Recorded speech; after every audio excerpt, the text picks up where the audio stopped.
A marca Xouba de Rianxo en proceso de crecemento. O seu recente lanzamento foi ben acollido polo mercado, polo que novas fábricas se adheriron ao selo de calidade. Cada confraría da comarca conta cun produto do mar recoñecido. No caso de Rianxo é a súa Xouba, que recentemente conta cunha marca de calidade denominada Xouba de Rianxo. Hai pouco tempo que deu o salto ao mercado, polo que se está a facer un oco.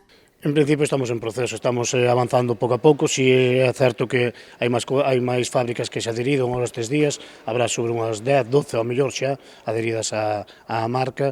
Nos contamos con que os pescantinos de cara ao ano que ven se animen tamén un pouco, e a verdad que está resultando dentro do esperado primer ano. A verdad que non hai queixa nese sentido. Ademais de garantir a procedencia e a calidade da xouba, é un atractivo máis para os propios profesionais do mar e que Rianxo non dependa tanto do marisqueo. Claro, a ver, o tema do xeito é unha alternativa que hubo sempre de cara ao marisqueo aquí en Rianxo. Aquí en Rianxo só temos tres artes. Eu sempre dixen que é o marisqueo, xeito e voo de vara. Como unha falle, colapsamos o resto das outras. O xeito é importante para nós porque diversificamos o sector un pouco.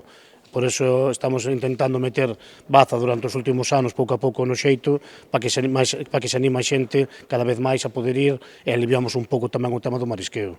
Así, polo menos, diversificamos o sector e podemos ganar algo polos dous lados. Tamén está sendo un puntal para os profesionais de Rianxo o voo de vara. Sí, foi un ano, non é que fora bo, pero sí, foi un ano bo. A volandeira collena ben, que pasa que o peixe sí que non hubo moito este ano, pero xa foi todo o ano, non é que fora só a final de campaña. E sí, a ver, xafaban o día e facíano ben. E realmente que levamos uns anos que aquí realmente o que está xafando aos mariñeiros é a campaña de voo de vara. Cando o tema da volandeira e todo eso é o que lle está dando a vida para facer unha media máis ou menos ao largo do ano que se poida sobrevivir. Esta semana deu comezo o libre marisqueo na Ría de Arousa, unha campaña que os mariscadores afrontan sabedores da falta de recursos nos bancos, polo que agardan que non se prolongue moito no tempo.